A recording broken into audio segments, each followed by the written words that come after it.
हरे कृष्णा। अंतर्राष्ट्रीय कृष्ण भावना भव्य संघ इस कौन के ओर से प्रस्तापित यह भगवद वाणी श्रीमद् भगवद गीता 18 अध्याय 18 सत्र 18 दिन के यह 14वें अध्याय के 14वें सत्र के यह 14वें दिन के अनुष्ठान में आए आप सब भक्तों का, धर्म प्रेमियों का, कथा प्रेमियों का, सत्संग प्रेमियों का, अतिथियों का, आजीवन सदस्यों का, श्रोताओं का, सोशल मीडिया के माध्यम से सुनने वाले श्रोताओं का भी, और भविष्य में रिकॉर्डिंग के माध्यम से सुनने वाले श्रोताओं का भी हृदय के गहराई से प्रेम पूर्वक हार्दिक स्वागत करते हैं। आप सब श्री श्री कृष्ण बलराम जी के शुभकामनाएं स्वीकार करें, श्रील प्रभुपाद जी के कृपा प्राप्त करें। कहते हैं कि जब संसार के लोग हमें चुनते हैं, कहते हैं कि जब संसार के लोग हमें चुनते हैं तो हमें संसद में स्थान मिलता है, और भक्तों जब भगवान हमें चुनते हैं तो हमें सत्संग में स्थान मिलता है। इसीलिए जो भगवान से करे प्यार वो सत्संग से कैसे करे इनकार, जो प्रभुपाद जी से करे प्यार वो सत्संग से कैसे करे इनकार। भक्तों, आज हम आप सब अत्यंत भाग्यशाली हैं।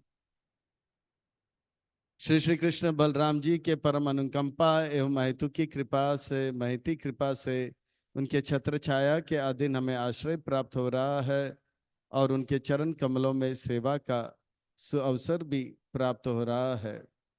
और उन सेवाओं में भी मानव देह में प्राप्त होने वाली जो सर्वोच्च उत्कृष्ट सेवा है वह सत्संग का, श्रवण का, कीर्तन का लाभ हमें मिल रहा है। इसलिए हम उन भगवान कृष्ण बलराम, उनके उनके परिकर सहित के पाद पद्मों पर नतमस्तक होकर कोटि कोटि वंदन प्रणाम अर्पण करते हुए संस्था के संस्थापक आचार्य कृष्ण कृपा श्री मूर्ति अभय चरणारविंद भक्ति वेदांत स्वामी श्रील प्रभुपाद जी के चरणारविंद में कोटि कोटि वंदन प्रणाम अर्पण करते हुए गुरुदेव जो कि दयामय है, कृपामय है, करुणामय है, प्रातः स्मरणीय है, वंदनीय है, पूजनीय है, नित्य वंदनीय पूजनीय स्मरणीय है, ऐसे दयामय, कृपामय, करुणामय गुरुदेव के चरणारविंद में कोटि कोटि वंदन प्रणाम अर्पण करते हुए यहाँ उपस्थित आप सब वैष्णव एवं वैष्णवी, भगवत चरण अनुरागी, महाअनुभवी भक्त वृंदों के चरणों में प्रणाम करते हुए आप सब के चरणों में करवट निवेदन करते हुए ये विनंती करते हैं कि दास के ऊपर ऐसे कृपा बनाए रखें कि सेवा के माध्यम से हम आपको, गुरुदेव को, प्रभुपाद जी को प्रसन्न कर पाएं। इन्हीं शब्दों के साथ आज के सत्र की ओर अग्रसर होते हैं। आज की इस कथा को आरंभ करते हैं, प्रसंग को प्रारंभ करते हैं। भगवद वाणी श्रीमद् भगवद गीता बड़ा पावन है, पवित्र है, मंगल है, शुभ है, दिव्य है, आध्यात्मिकता से लबालब भरा हुआ है, भक्ति से रचा पचा हुआ है, हम भक्तों के लिए हितकारक है, कल्याणकारक है, लाभदायक है। क्योंकि श्रीमद् भगवद गीता का अर्थ है सुंदर भगवान का गीत। श्रीमद् का अर्थ होता है सुंदर, भगवत का अर्थ होता है भगवान का, और गीता का अर्थ होता है गीत यानी कि गाना। मैं तो कहता हूं ये सुंदर भगवान का प्रेम से भरा हुआ गीत है। भगवान के हृदय में जो हम भक्तों के लिए, जगत के बद्ध जीवों के लिए जो दया है, कृपा है, करुणा है, वो उबर उबर के उनके मुखारविंद से शब्द अमृत के रूप में अर्जुन को सुनाया जा रहा है। अर्जुन के माध्यम से हम सबको सुनाया जा रहा है। मानो कि भगवान कृष्ण कह रहे हैं कि आ घर लौट आ जा, मुझसे अलग रहकर आप क्यों कष्ट, दुख, क्लेश का अनुभव कर रहे हो। मैं आप सबसे प्रेम करता हूं, आप भी मुझसे प्रेम कीजिए। मुझसे अलग रहकर क्यों दुखी हो। आ घर लौट आ जा। भगवत गीता के पहले अध्याय में हमने देखा किस प्रकार से धृतराष्ट्र परेशान है, अर्जुन परेशान है, दुर्योधन परेशान है, क्योंकि उनका एक योजना है और वो योजना भगवान की योजना से अलग है। इसलिए भगवत गीता के पहले अध्याय में अर्जुन कहता है कि मैं पांडव हूँ। भगवान कहते हैं रुको रुको, दूसरे अध्याय में बताता हूँ कि आप पांडव नहीं हो, आप हो आत्मा। भगवत गीता के पहले अध्याय में अर्जुन कहता है कि कौरव मेरे दुश्मन है, पर भगवान कहते हैं रुको जरा, तीसरे अध्याय में बताता हूँ आपके असली दुश्मन कौन है।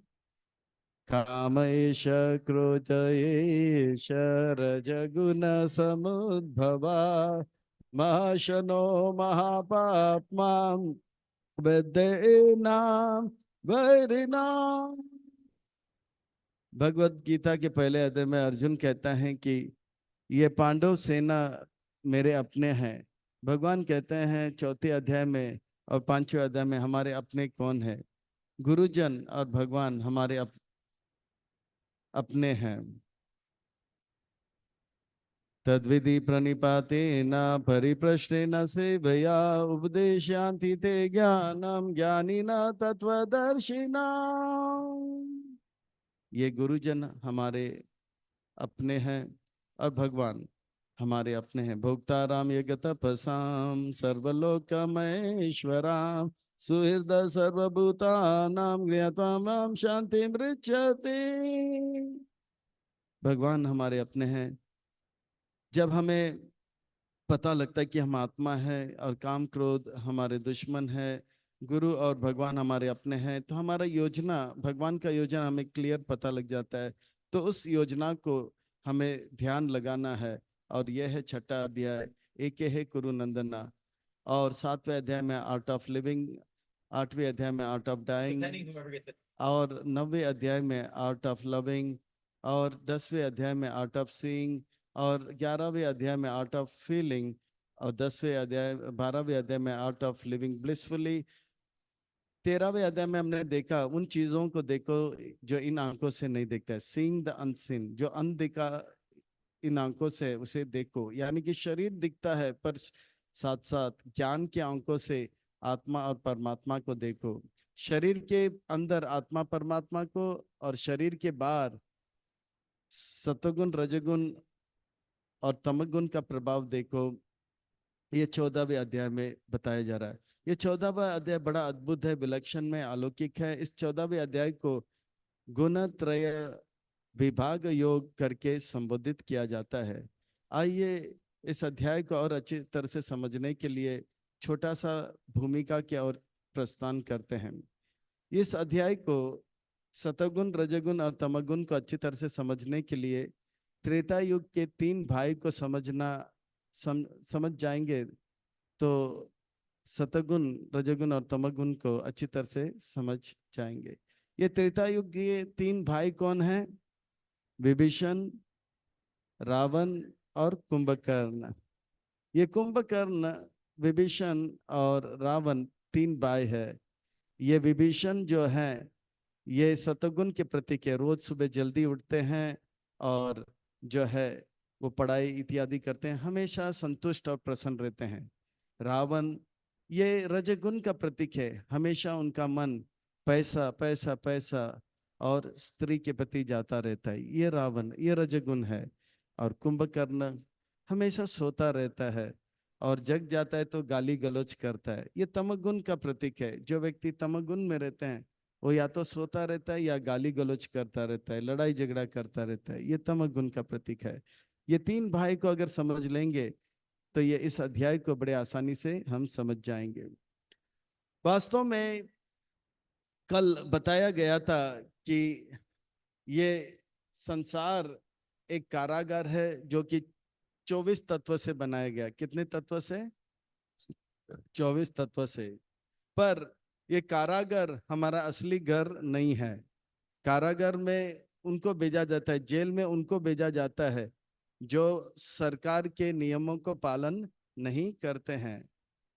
जो सरकार के नियमों को पालन नहीं करते हैं उनको कारागार में डाला जाता है। सरकार कारागार बनाता है मेहनत करके, और कारागार में, जेल में कैदी को सुधारा जाता है। इसी प्रकार से भगवान मेहनत करके ये भौतिक जगत बनाते हैं।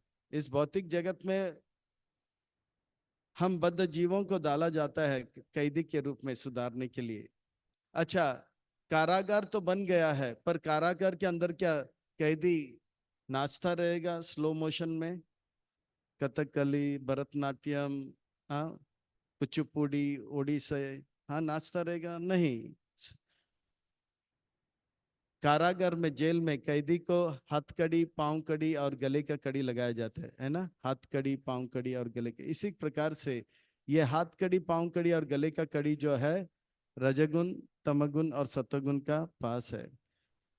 तो अब बोलेगा अरे मुझे कैसे रजगुण, तमगुण और सत्वगुण? मैं तो, मेरा हाथ खुला है, मेरा पांव खुला है, पर ये रजगुण, सत्वगुण और तमगुण इन आंखों से दिखाई नहीं पड़ता है। फिर से सीइंग द अनसीन, जो दिखता नहीं है उसे देखना। किस प्रकार से एक व्यक्ति पढ़ाई कर रहा है, क्लास में बैठा है, यानी कि वो सत्वगुण के द्वारा बंधा हुआ है।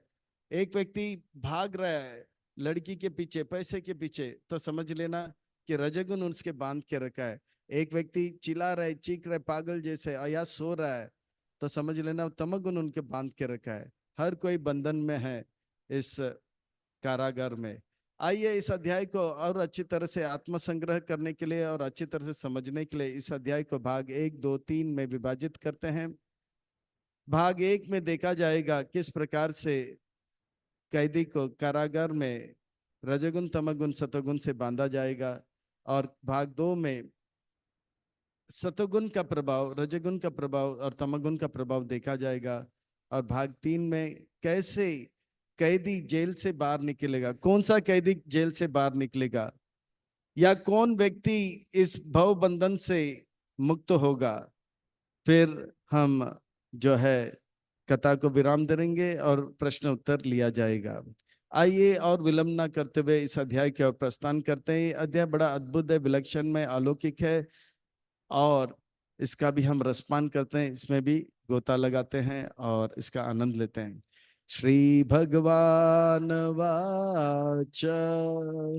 फिर से व्यास मुनि कहते हैं श्री भगवान वाच, अर्थात सुंदर महत्वपूर्ण व्यक्ति कह रहे हैं। श्री का अर्थ होता है सुंदर, भगवान का अर्थ होता है महत्वपूर्ण, वाच का अर्थ होता है कहते हैं। तो सुंदर महत्वपूर्ण व्यक्ति कहते हैं तो कुछ सुंदर महत्वपूर्ण बातें हमें कहेंगे। अर्थात व्यास मुनि हमें संकेत कर रहे हैं कि अब हमारे जीवन को सुंदर महत्वपूर्ण बनाने के लिए कुछ बातें बताया जाएगा। इसीलिए बड़े ध्यान से सुनना चाहिए, एकटक होकर सुनना चाहिए, कमर कस के बैठना चाहिए, पीठ की हड्डी को सीधा करना चाहिए, सीट बेल्ट टाइट करके इधर उधर की बातें ना करते हुए, इधर उधर के कार्य ना करते हुए, इधर उधर के विचार ना करते हुए भगवान की बातों को सुनना चाहिए। क्योंकि भगवान जो भी कहते हैं वो महत्व है और सुंदर है, और भगवान जो भी कहते हैं सच कहते हैं, सच के सिवा कुछ नहीं कहते हैं। तो जो भगवान कहेंगे उसे जीवन भर याद रखना चाहिए। पर दुर्भाग्य यह है हम श्री भगवान वाच तो उतना महत्व नहीं देते हैं, पर अमेजॉन वाच तो बहुत उसको जो है ध्यान देते हैं। ये अमेजॉन वॉच, अमेजॉन वॉच 2 दिन में आपका पार्सल आ जाएगा, और आपका पार्सल 2 दिन तक नहीं आ जाएगा तो हमारा गारंटी आपका पैसे आपको वापस। तो अमेजॉन के वाणी को हम लोग जो है गंभीरता से सुनते हैं, सीरियसली सुनते हैं और सोचते हैं कि ये सच है। वो अमेजॉन जो कि लालची लोगों के द्वारा बनाया गया, जिनको पैसा चाहिए, स्वार्थी लोगों के द्वारा बनाया गया, भौतिकवादियों के द्वारा बनाया गया, उनके बातों को हम इतने गंभीरता से लेते हैं। वो भगवान जो कि निस्वार्थ है, वो भगवान जो सबको देना चाहते हैं, कृपा करना चाहते हैं, उनके बातों को तो हमें बहुत गंभीरता से लेना चाहिए। तो इसीलिए व्यास मुनि सावधान करते हैं, ध्यान से सुनिए। श्री भगवान वाच परम भूया प्रवक्ष्यामि ज्ञानानां ज्ञानम उत्तम यज्ञात्वा मुनया सर्वे परम सिद्धे तो गाता, पराम सिद्धि में तो गता। फिर से सुनो, मैं परम बहुत ही उत्तम कोटि के ज्ञान के बातें आपको बता रहा हूं,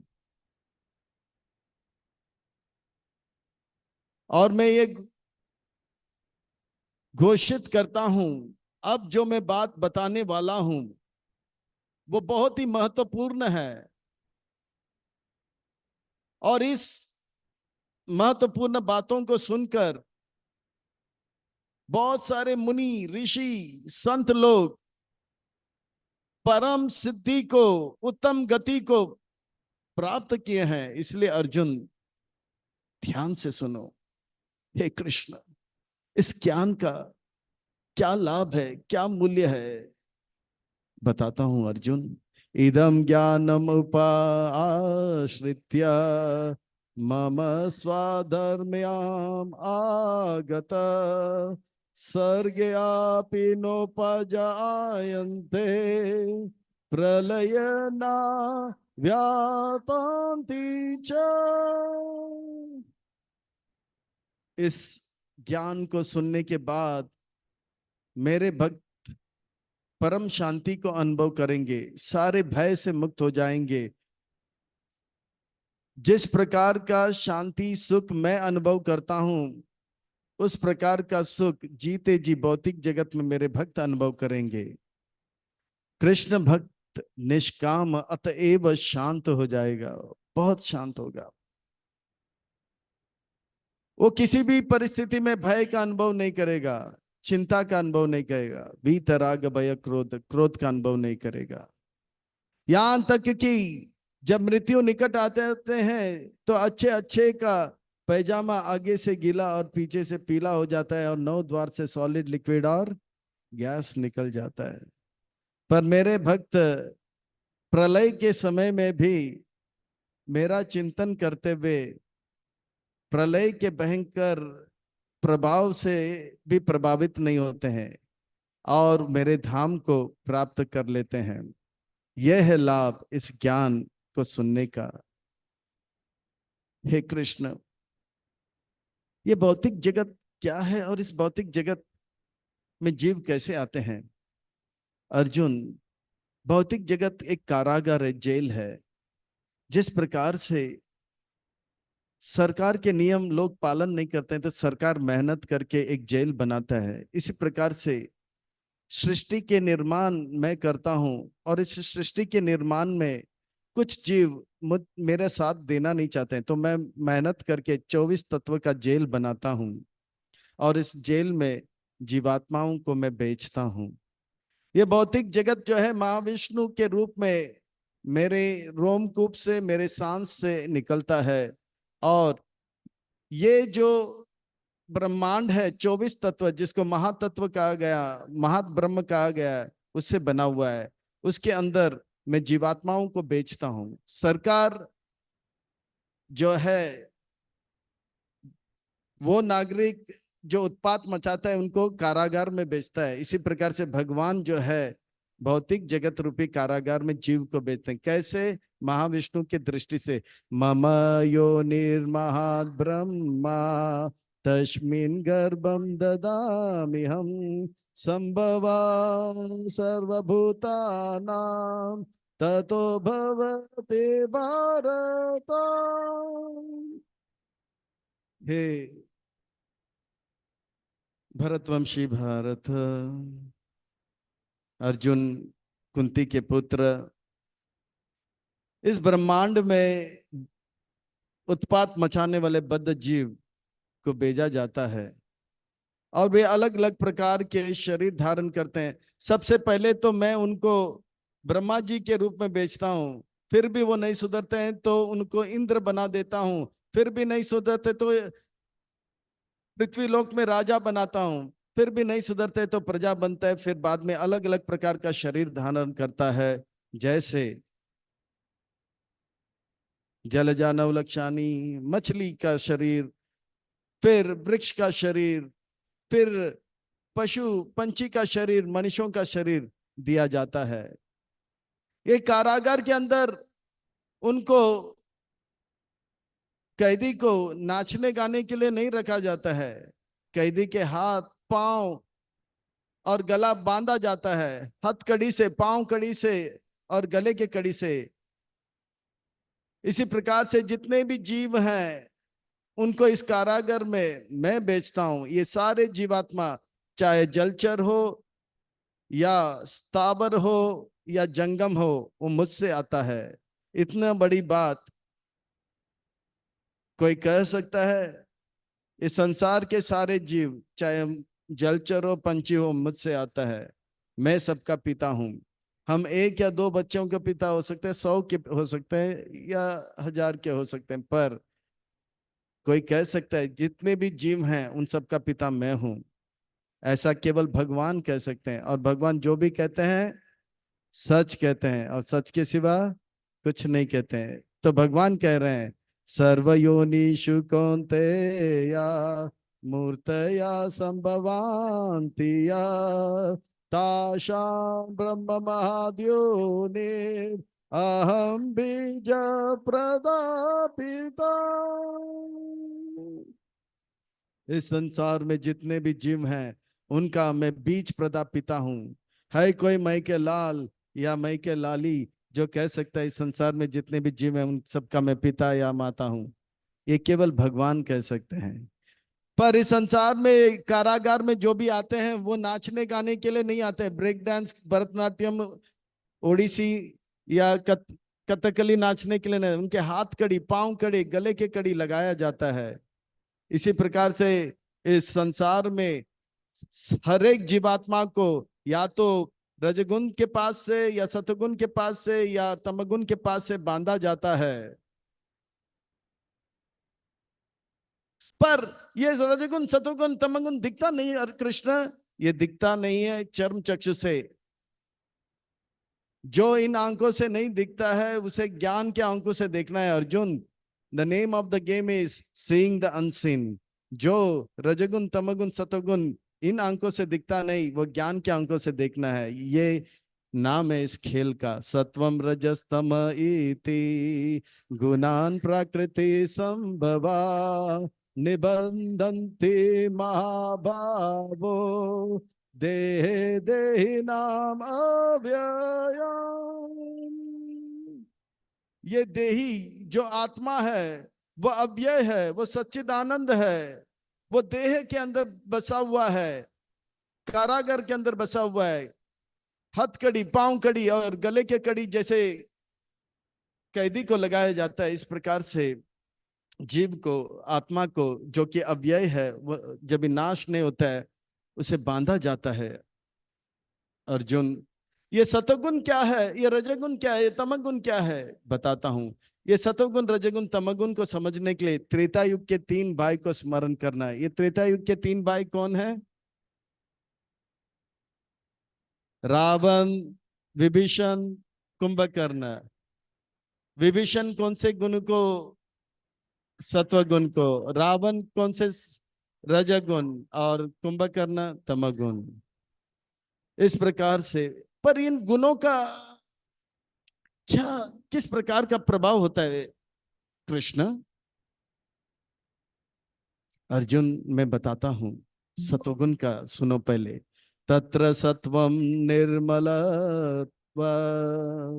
प्रकाशम अनामयम सुख संगे न बदनंती ज्ञान संगे न चानगा। हे अर्जुन, आप महाभाव हो। दुश्मनों के चुंगल से आप बच गए, पर असली महाभाव आपको तब मैं मानूंगा जब आप प्रकृति के 3 गुणों से परे हो जाओगे। सतगुण का प्रभाव समझने के लिए विभीषण को अच्छी तरह से समझेंगे। विभीषण हमेशा पवित्र जीवन व्यापन करता है, पाप से दूर रहता है, और वे हमेशा प्रसन्न रहता है और शास्त्र का अध्ययन करते हैं। वो सुबह जल्दी उठते हैं विभीषण, और जो मिला उससे संतुष्ट रहते हैं। ये सतगुण का लक्षण है। मानो कि कोई व्यक्ति शास्त्र की बातों को अपने जीवन में उतारता है, सुबह जल्दी उठता है, रात को जल्दी सोता है, और जो भी मिलता है उससे प्रसन्न रहता है, पढ़ाई करता है, तो समझ लेना चाहिए वो प्रसन्न रहता है, तो समझ लेना वो कौन से गुण में है? सतोगुण। जैसे जेल होता है, जेल में तीन प्रकार का जो है प्रिजन हाउस रहता है। First class prison house, second class prison house और थर्ड क्लास प्रिजन हाउस। जैसे ट्रेन में थर्ड क्लास डिब्बा, सेकंड क्लास डिब्बा और फर्स्ट क्लास डिब्बा। तो रजोगुण के सतोगुण का पास का वर्णन आ रहा है। आप देखते हो कोई व्यक्ति बहुत शांत रहता है, पढ़ाई ज्यादा करता है, तो समझ लेना वो सतोगुण में है। ये विभीषण का लक्षण है। तो रजोगुण का लक्षण क्या है बताता हूं अर्जुन, बताता हूं। रजो राजात्मकम विधि तृष्णा संग समुद्भवा तन्निबदन्ति कौन्तेया कर्म संगेन देहिना। एक कुंती के पुत्र कौन्तेया, अनग पाप रहित अर्जुन, जो रजोगुण होते हैं ऐसा नहीं लगता है कि उसको बांध के रखता है, पर उसके हरकत से पता लगता है। जो बार बार टेलीविजन देखता है, और टेलीविजन में भी जहाँ बार बार स्त्रियों को देखता है, या या ये पैसे के पीछे भागता है। जैसे रावण, रावण ने देखा सोने का लंका कुबेर जी का है, कुबेर को ही भगा दिया और लंका को छीन लिया। रावण ने देखा अरे वो राजकुमारी बहुत सुंदर है, वो रानी बहुत सुंदर है, तो बोला ये मेरे सपनों की रानी नहीं, मेरे असली रानी बनेगी, और उसको अपने पास ले लिया। जो स्त्री और पैसे के पीछे भागता है, तो समझ लेना चाहिए कि वो व्यक्ति को रजगुण बांध लिया है। ऐसे रजगुण बांधा है ऐसे दिखता नहीं है, पर उसके हरकत से जो इन आंखों से नहीं दिखता है उसे देखना है। Seeing the unseen is the name of the game. और ये रजगुण में हो या सतोगुण में हो, ये भी जो है बंधन है। हमें इस बंधन से बाहर निकलना है। तो रावण को याद करेंगे तो रजगुण का लक्षण पता लग जाएगा। वो हमेशा चिंतित रहता है, मुझे और चाहिए और चाहिए और चाहिए। और कृष्ण, तमोगुण का क्या लक्षण होता है अर्जुन? बताता हूं। तमस्तव अज्ञान जाम विधि मोहानाम सर्वदेहिनाम प्रमदालस्य निद्राभि तानि बोधन्ति भारत। जो तमगुण में होते हैं वो हमेशा सोता रहता है। हाँ, जैसे कुंभकर्ण सोता रहता है, और उनको जगा देता है तो वो चीखता है, चिल्लाता है। "है, वो, जो बहुत चिल्लाता चीखता रहता है पागल जैसा, तो समझ लेना तमगुण ने बांध के रखा है। हम बोलेंगे अरे अरे तमगुण ने कैसे बांधा? अरे कुछ बांधा नहीं, वो तो उसका हाथ पांव तो खुला है। जो आंखों से नहीं दिखता है उसे देखना, वो तमगुण उनके हरकत से। आलस्य, कल करूंगा ना, कल करूंगा ना, कल करूंगा ना, आलस्य, निद्रा, सो जाता है, तो समझ लेना तमगुण है। या गाली गलौज करता है, तमगुण। ये कुंभकर्ण तमगुण का जो सुंदर उदाहरण सुंदर समझ सकते हैं। रावण को देख के रजगुण का लक्षण समझ सकते हैं, और विभीषण को देख के तमगुण का। इस प्रकार से कारागार में हर कैदी को हथकड़ी, पांव कड़ी और गले के कड़ी नहीं, रजगुण तमगुण से बांधा जाता है। हम अपने जीवन में भी देख सकते हैं यह रजगुण तमगुण का खेल। सुबह सुबह जब उठते हैं तो ऐसा लगता है पढ़ाई करूं, तो समझ लेना चाहिए सतगुण का बंधन में है। फिर ऐसा लगता है कि भाग दौड़ करो, चलो भाई पैसा कमाना है, इधर उधर भागो, अरे भागो भागो भागो। भागते भागते शाम हो जाता है, तो फिर थक जाते हैं, अरे अभी सोना है, तो यानी कि तमगुण के वश में आ गए हैं हम लोग। इस प्रकार से जो है सतगुण, तमगुण और रजगुण हमारे जीवन में देख सकते हैं। हम लोग अपने अपने जीवन में देख सकते हैं। जब भी हमको पिताजी से पैसा लेना होता है तो बोलते हैं अरे वाह, आज पिताजी का मूड एकदम गुड है, यानी कि वो मोड ऑफ गुडनेस में है। चलो पैसा मांगते हैं, पिताजी पिताजी थोड़ा सा, बोलो बोलो थोड़ा सा, बोलो बोलो थोड़ा सा। अच्छा, ले लो ना। अरे, पैसा चाहिए। पिताजी बहुत गुस्से में है, यानी कि मोड ऑफ इग्नोरेंस में है, यानी कि तमगुन में। अभी जाएंगे तो लेने के देने पड़ जाएंगे, पैसा लेने की जगह पे दो तीन तमाचा मिल जाएगा। तो इस प्रकार से हम अपने जीवन में भी देखते हैं, अरे पिताजी का मूड, या गृहिणी, हाँ पत्नी जो है पति का मूड देखते हैं, अरे वाह आज पतिदेव का मूड अच्छा है, साड़ी और नेकलेस मांग ही लेते हैं। अरे मांगो, जो भी मांगना है मांगो, मैं आसमान से तारे तोड़ के लूंगा। तो तारे मत थोड़ा थोड़ा सा साड़ी और नेकलेस दे देना। तो इस प्रकार से, अरे आज पतिदेव का मूड बहुत खराब लग रहा है, आज कुछ मांगना नहीं है। तो इस प्रकार से हम अपने जीवन में भी mode of goodness, mode of वो गुस्से में। और ट्रैफिक पुलिस को देखेंगे तो अच्छी तरह से समझ में आता है, वो सुबह जब आता है तो वो मोड ऑफ गुडनेस में रहता है, ऐसे ऐसे डायरेक्शन देता है, बड़े नाचते गाते हुए करता रहता है, जीना यहाँ मरना यहाँ, इसके सिवा जाना कहाँ। दोपहर हो जाता है, थोड़ा गुस्से में आ जाता है। हाँ, फिर वो बहुत गुस्से में, थोड़ा बहुत गुस्से में आता है, थोड़ा चिड़चिड़ापन आ जाता है। फिर बोलता है, जो भी किया हमने किया शान से, दोस्तों से प्यार किया, दुश्मनों से नफरत किया। तो इस प्रकार से, और शाम आ जाते तो बहुत गुस्से में, मारूं कि तोड़ू तेरी टांगे तोड़ू, बता तेरी मर्जी है क्या बोल। तो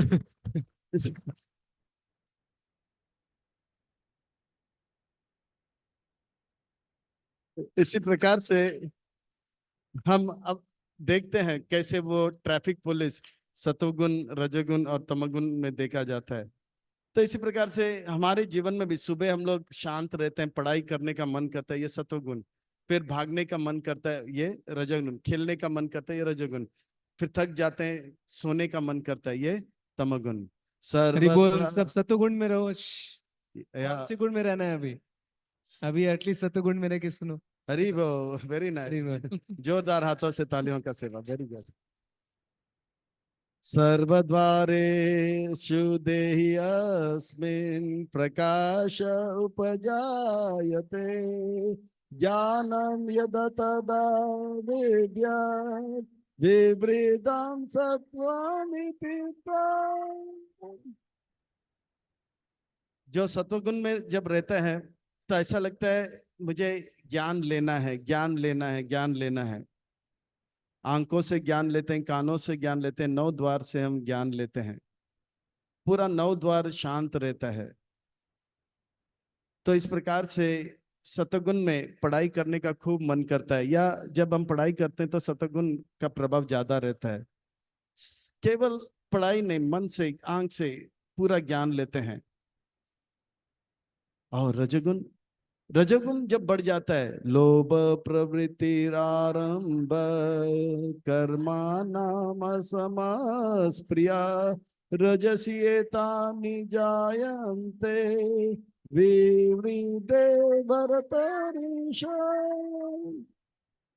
हे भरत ऋषभ, भरतों में श्रेष्ठ अर्जुन, जब रजोगुण बढ़ जाता है तो हम बोलते हैं चाहिए और चाहिए और चाहिए, एक से नहीं होगा, मुझे 10 जलेबी, 10 नहीं 20 जलेबी।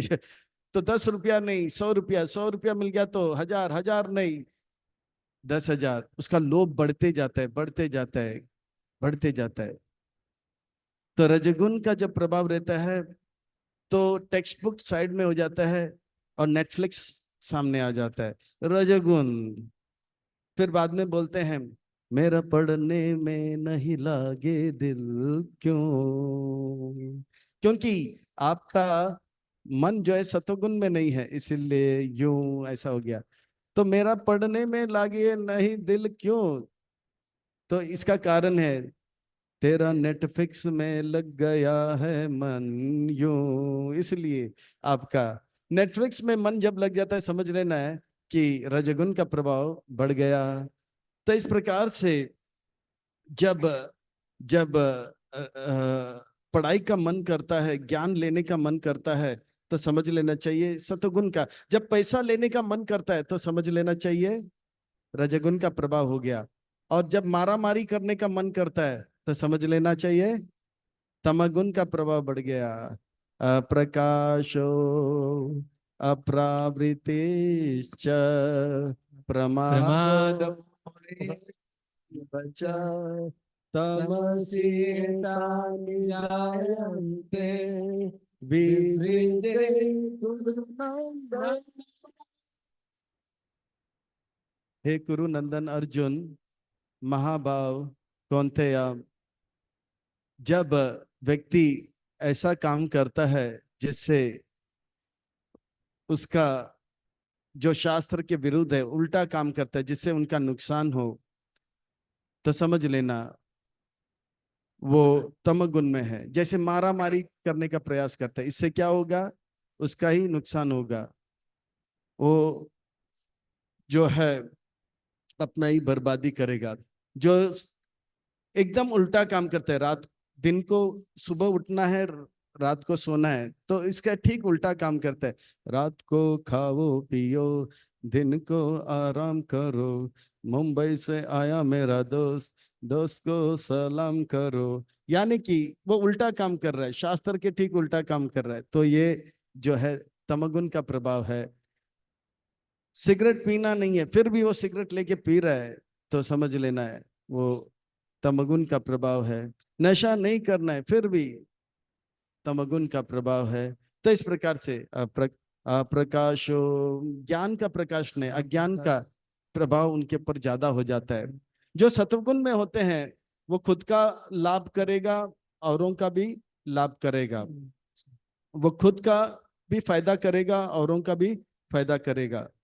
जो जैसे जो सत्वगुण में व्यक्ति रहता है वो ऐसा काम करेगा जिससे उनको भी लाभ मिलेगा और लोगों को भी लाभ मिलेगा। सर्वे सुखिनो भवन्तु।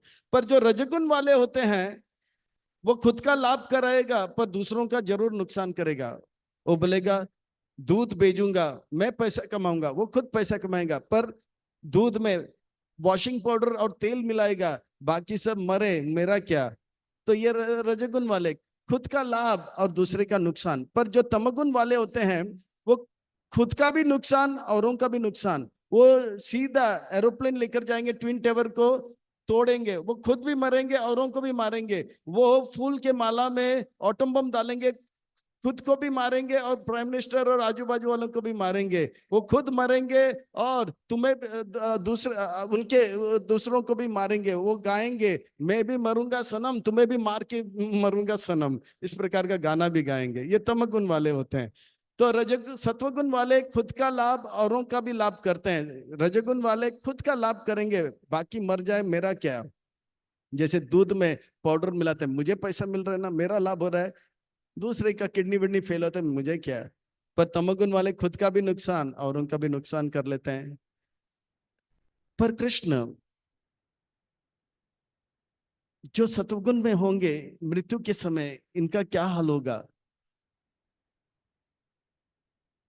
कैसे पता लगेगा कौन सा गुण कब काम कर रहा है मृत्यु के समय में, वो कौन से गुण में है। यदा सत्वे प्रवृद्धे तो प्रलयं याति देहरे तदुत्तमं लोका अमृतप्राप्यते। जो व्यक्ति सत्वगुण में रहता है तो उनको संतों के लोक में, पृथ्वी लोक से भूवर लोक, स्वर्ग लोक, जनलोक, तपलोक, महारलोक में भेजा जाता है। जैसे एक कैदी बहुत अच्छा व्यवहार करता है तो उसको सेकंड क्लास जेल से फर्स्ट क्लास जेल में डाला जाता है। रजगुण में जब रहेंगे तो क्या होगा कृष्ण, रजसी प्रलयम गत्वा कर्म संगी सुजायते तथा प्रालिना तमसे मुदा योनिषु जायते।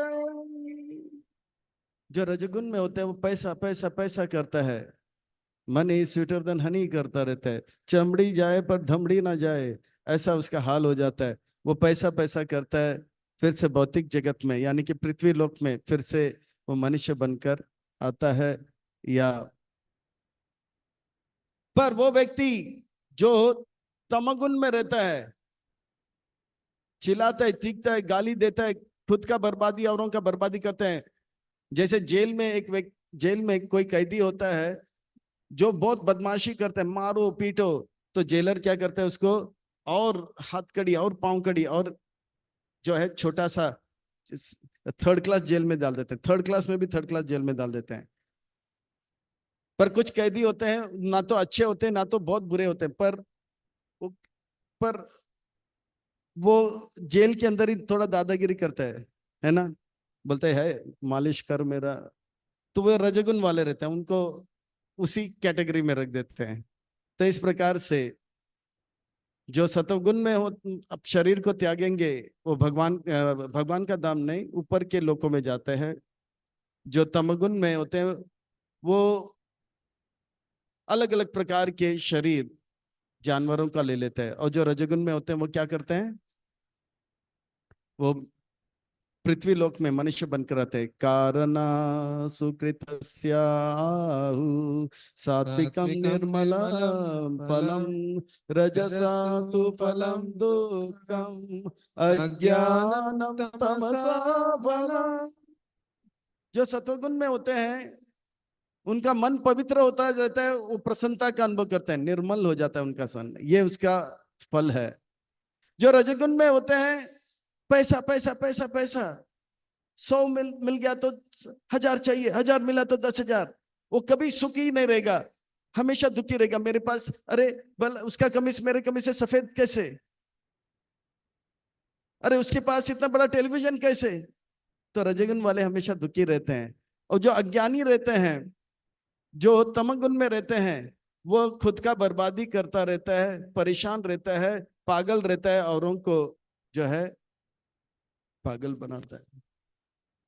रजगुण वालों का वर्णन, सत्वत संजायते ज्ञानम रजसा लोभ एव च प्रमाद मोह तमसो भवत ज्ञानमेव च। जो सतोगुण में होते हैं वो निर्मल क्यों होते हैं, क्योंकि वो ज्ञान को प्राप्त करते हैं। जो रजगुण में होते हैं वो दुखी क्यों होता है, क्योंकि उनके अंदर लोभ बढ़ता रहता है अर्जुन। जो तमगुण में होते हैं वो अज्ञान में क्यों जाते हैं, क्योंकि वो उल्टा काम करते हैं, इसलिए वो अज्ञान में जाते रहते हैं।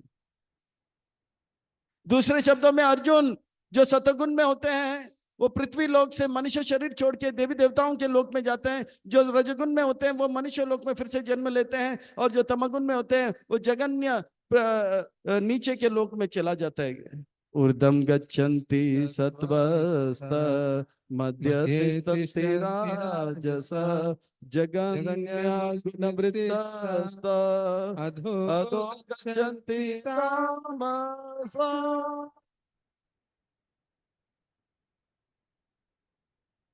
हमको ना तो ऊपर के लोक में जाना है, ना पृथ्वी लोक में, ना तो नीचे के लोक में। हमको कहाँ जाना है, भगवान के धाम। हम यहाँ तक आए हैं, यहाँ से भगवत धाम जाने के लिए। हम यहाँ तक आए, यहाँ से आगे जाने के लिए, आगे आगे जाकर भगवत धाम जाने के लिए। हमें कहीं अटकना नहीं, लटकना नहीं, भटकना नहीं। हम यहाँ तक आए हैं, यहाँ से आगे जाने के लिए। तो किस प्रकार से इन गुणों को हम पार कर सकते हैं कृष्ण? ऐसा लगता है कि जेल के अंदर कैदी आ गया है तो कैदी जेल से बाहर नहीं जाएगा। जाएगा अर्जुन, जाएगा। वो कैदी जो जेलर के सारे बातों को मानता है, सरकार के नियम को पालन करता है, तो जेलर धीरे धीरे उसके हाथ कड़ी, पांव कड़ी, गले के कड़ी को खोल देता है। इसी प्रकार से दुर्गा देवी देखता है कि वो भक्त बन गया, भगवान का नाम ले रहा है, भक्तों के साथ अच्छा व्यवहार कर रहा है, वो वैष्णव अपराध नहीं कर रहा है, वैष्णव सेवा कर रहा है, तो धीरे धीरे वो तमगुण, रजगुण और सत्वगुण का प्रभाव से मुक्त होकर वो जो जीते जी जीवन मुक्त हो जाता है। नान्यम गुणेभ्य कर्तारम यदा दृष्ट अनुपश्यति गुणेभ्य च परम वेति मद्भावं स्वगच्छति। वो देखता है इस संसार में, वो भक्त मेरा देखता है ये भक्त पढ़ाई कर रहा है, ये सत्वगुण में है। वो भक्त मस्ती कर रहा है, वो रजगुण में है। वो व्यक्ति सो रहा है, वो तमगुण में है। वो जानता है ये रजगुण तमगुण जो है सबको नचा रहा है। वो व्यक्ति जो जो जो इन तीन गुणों का खेल को संसार में देखता है, अनदेखा को देख रहा है, और वो देखता है कि भगवान ये तीनों गुण जो है कृष्ण के हाथ में है और कृष्ण इन गुणों के परे हैं। ऐसा मेरा भक्त इस जगत में रहते रहते जिस प्रकार का सुख मैं अनुभव करता हूं वैसा सुख को अनुभव करेगा। वो गुणातीत हो जाता है। गुणानेतान अतिथ्यात्रीन देहि देहा समुद्भवान जन्म मृत्यु जरा दुखे विमुक्तो अमृतम स्नुते। जिस प्रकार से वो कैदी जेलर का सारे बातों को मानता है, सरकार के सारे नियम को पालन करता है, तो जेलर बोलता है ये कैदी तो सुधर गया है, इसके हाथ कड़ी को खोलो, इसके पांव कड़ी को खोलो, इसके गले की कड़ी को खोलो। इस प्रकार से दुर्गा देवी देखता है ये जो है शास्त्र के सारे नियमों को पालन करता है, कृष्ण का सेवा कर रहा है, इसे सतुगुण रजगुण और तमगुण से मुक्त करो। और जीते जी जीवन मुक्त हो जाता है, तीनों गुणों से परे हो जाता है, जन्म मृत्यु के दुख से परे हो जाता है, और जीते जी परम सुख का अनुभव करता है। वो कैदी जेल में रहता है पर बाकी कैदियों के जरे हाथ कड़ी पांव कड़ी में नहीं रहता है। इसी प्रकार से वो जीवात्मा संसार में रहता है पर संसार उनके अंदर नहीं रहता है। जैसे पानी में नौका ठीक है पर नौके में पानी खतरा है, इसी प्रकार से भक्त मेरा संसार में रहता है पर संसार उनके अंदर नहीं। अर्जुन वाच, हे कृष्ण, जो आपके भक्त तीनों गुणों को पार कर लेते हैं उनका कुछ लक्षण बताओ, वो कैसे व्यवहार करता है और कैसे सुख को प्राप्त करता है, कृपा करके बताइए। अर्जुन का अर्थ होता है सरल, जो कहता है वो करता है, जो करता है वही कहता है। सरल जीवन, ऊंचे विचार, शरीर के आवश्यकता जितना है उतना ही लेते हैं, मिनिमम इनपुट मैक्सिमम आउटपुट, यह है simple living high thinking. Arjun, इसका अर्थ होता है अर्जुन वाच खेरलिंगे त्रीन गुणानेतान अतीतो भवति प्रभो किम आचरण कथम चैता त्रिगुण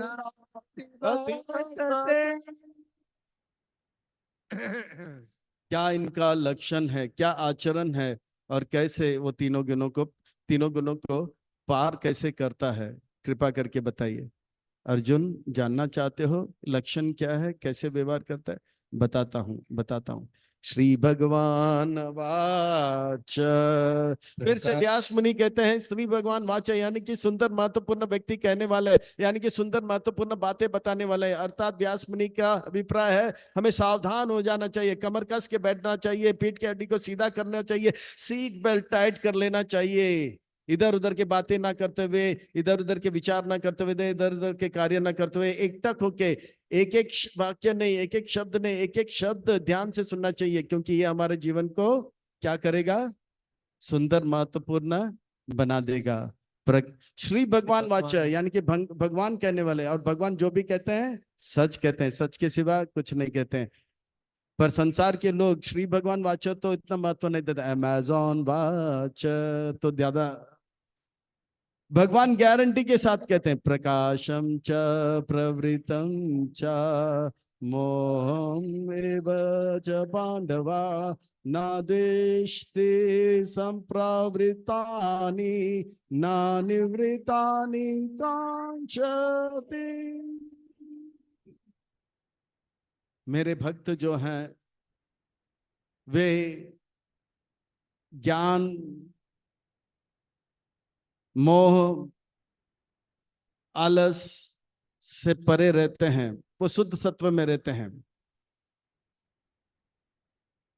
जो मिला उनसे वो प्रसन्न रहते हैं। उदासीनो वदासीनो गुणेर्यो न विचल्यते गुणा वर्तन्त इति एवं यो अवतिष्ठति नेङ्गते। वो किसी का पक्ष नहीं लेता है, वो उदासीन रहता है, न कौरव का पक्ष न पांडव का पक्ष, वो भगवान का पक्ष लेता है। और जो मिल जाता है उसे वो प्रसन्न रहता है। वो सुख में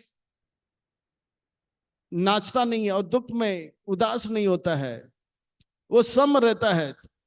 सोना मिले तो भी भगवान की सेवा में, मिट्टी मिला तो भी भगवान की सेवा में। उनके कोई दुश्मन नहीं होते हैं, उनके कोई दोस्त नहीं होते हैं, उनके कोई दुश्मन नहीं, क्योंकि वो जानते हैं दुश्मन, असली दुश्मन कौन है? कामेश क्रोधेश है। और असली साथी कौन है? गुरु और भगवान। इसी प्रकार से सम दुख सुख स्वस्थ समलोष्टास्म कंचना तुल्य प्रिय प्रियो धीरा तुल्य निंदात्मा संस्तुति। अगर अगर सुख, सुख का अर्थ होता है मुझे जो चाहिए, मन जो चाहे हो, या कि बच्चे को आइसक्रीम चाहिए, आइसक्रीम मिल गया तो सुख, और बच्चे को आइसक्रीम चाहिए नहीं मिला तो दुख। पर संसार में हमेशा ऐसा नहीं होता है मन जो चाह वो हो। मन जो चाह हो तो अच्छा, और मन जो चाह ना हो तो और अच्छा। भक्त जानते हैं मन जो चाह अगर वो हो गया तो ये भगवान का कृपा, और मन जो चाह वो ना हो तो भगवान का इच्छा, और भगवान का इच्छा हमारे इच्छा से लाखों गुना अच्छा। इसलिए वो टेंशन नहीं लेता है। अगर सोना मिल गया वो भगवान की सेवा में लगा देता, मिट्टी मिल गया वो भी भगवान की सेवा में। सोना मिला तो साधारण व्यक्ति लॉकर में रख देगा, मिट्टी मिला तो ऐसे ही नीचे फेंक देता है। पर भक्त हर चीज भगवान का, भगवान के सेवा में लगा देता है। उनका कोई प्रिय हो उनके लिए भी हरे कृष्णा, कोई अप्रिय हो तो भी हरे कृष्णा। इस प्रकार से समभाव रखता है। ये सब मेरे हैं, ये सब मेरे भाई हैं, मैं भगवान का पुत्र हूं, हम सब भगवान के संतान हैं। हाँ, और आपस में भाईचारा रखता है। विद्या विनय संपन्ने मान अपमान यो तुल्या तुल्यो मित्र आरि पक्षयो सर्व आरंभ परित्यागे गुणातीत सउच्यते।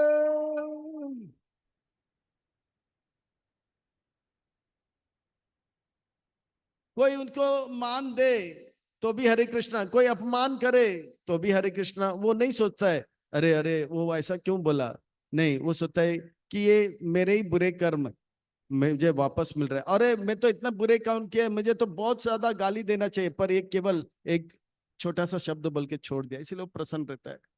मैत्रीय, सबसे मित्रता बना रहता है, उनके कोई दुश्मन नहीं है। वो जानता है असली दुश्मन बाहर नहीं है, असली दुश्मन अंदर है, काम यश क्रोध यश। और हमारे अपने कौन है मित्र? वो कौन है? गुरु और भगवान। वो जो है कैशियर की तरह रहता है। अगर कोई उनको सम्मान दिया तो भगवान का कृपा, कोई अपमानित किया तो बोला ये भगवान का इच्छा है, वो मुझे सुधारने के लिए। जैसे कैशियर के पास धन आ जाता है बैंक में, तो कैशियर ये नहीं बताया अरे वाह धन आ गया धन आ गया धन आ गया, नहीं, वो बैंक में डाल देता है। कोई बैंक से पैसा निकलता है तो कैशियर नहीं बोलता है ये क्या हुआ, नहीं, बोलता है बैंक का पैसा किसी काम से जा रहा है। तो इस प्रकार से वो विचलित नहीं होते हैं।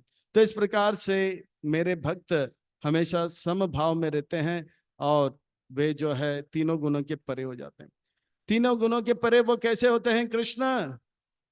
मेरे भक्त मेरा भक्ति में एकटक होकर, व्यवसायी आदमी का बुद्धि एक है कुरुनंदा आना, उनका जीवन का लक्ष्य रहता है कृष्ण मेरे स्वामी है, मैं उनका दास हूं, उनका सेवा करना, उनको प्रसन्न करना मेरा जीवन का लक्ष्य है। ऐसा उनका एक ही लक्ष्य रहता है। इस प्रकार का भाव जब उत्पन्न हो जाता है, वो भक्त उस प्रकार का सेवा करता है, और ऐसा सेवा करते करते वो तीनों गुणों के परे हो जाता है, और जीते जी जीवन मुक्त हो जाता है। देह त्यागने के बाद भगवान का धाम को प्राप्त कर लेता है। मामचा यो व्यभिचारे ना भक्ति योगे न सेवते सगुना समतीतान ब्रह्म भूयाय कल्पते।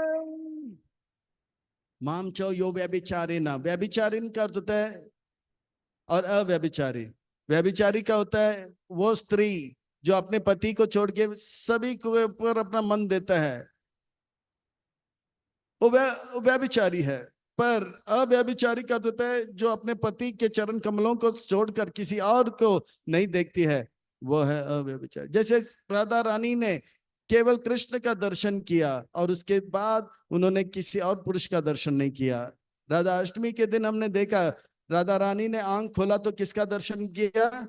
कृष्ण का। और कृष्ण का दर्शन करने के बाद उसके बाद वो किसी और पुरुष का दर्शन नहीं किया, केवल सखियों के साथ रहती थी, उन्होंने किसी और का नहीं दर्शन किया। और अव्यभिचारी ने ना, यानी कि वो पूरी तरह से फेथफुल रहते हैं, पूरी तरह से जो है भगवान का सेवा, भगवान की सेवा। इस प्रकार का जब सेवा में लग जाता है तो दुर्गा देवी जो है उन्हें सत्वगुण रजगुण और तमगुण के पास से फ्री कर देते हैं। वो जीते जी वीतराग भय क्रोध हो जाता है और देह त्यागने के भगवान के धाम प्राप्त है। इस प्रकार से वो कैदी जो पूरी तरह से सरकार का नियम पालन करता है तो जेलर उसे हथकड़ी, पांव कड़ी और गले की कड़ी से निकाल देता है। वो जेल में रहता है पर जेलर के दोस्त के जैसे रहता है और उस प्रकार का सुख अनुभव करता है जो भगवान अनुभव करता है, ब्रह्म सुख का अनुभव करता है। ब्रह्म सुख निराकारवादियों को मिलता है, साकारवादियों को कैसे? अर्जुन, ब्रह्म भी मुझसे ही आता है। ब्रह्मणो ही प्रतिष्ठाहम् अमृतस्य अव्ययस्य शाश्वतस्य च धर्मस्य सुखस्य एकांतिकस्य च। ये ब्रह्म ज्योति भी मुझसे ही आता है और ब्रह्म ज्योति का जो सुख है वो सारे दुखों से परे है पर आध्यात्मिक सुख से कम है। पर ब्रह्म ज्योति का सुख अनुभव करते करते वो तुरंत भक्ति का सुख का अनुभव करने लग जाता है और अमृत तत्व का अनुभव करने लग जाता है और शाश्वत जीवन का अनुभव करने लग जाता है और धर्म के मार्ग में लग जाता है। और जो सुख भगवान अपने धाम में अनुभव करता है, आनंदम अंबुधि वर्धनम, उस प्रकार का सुख मेरे भक्त जो निष्ठावान बन जाते हैं, सेवा में लग जाते हैं, उस प्रकार का सुख अनुभव करने लग जाते हैं। और उस प्रकार का सुख प्रभुपाद जी के कृपा से हम सबको प्राप्त हो रहा है।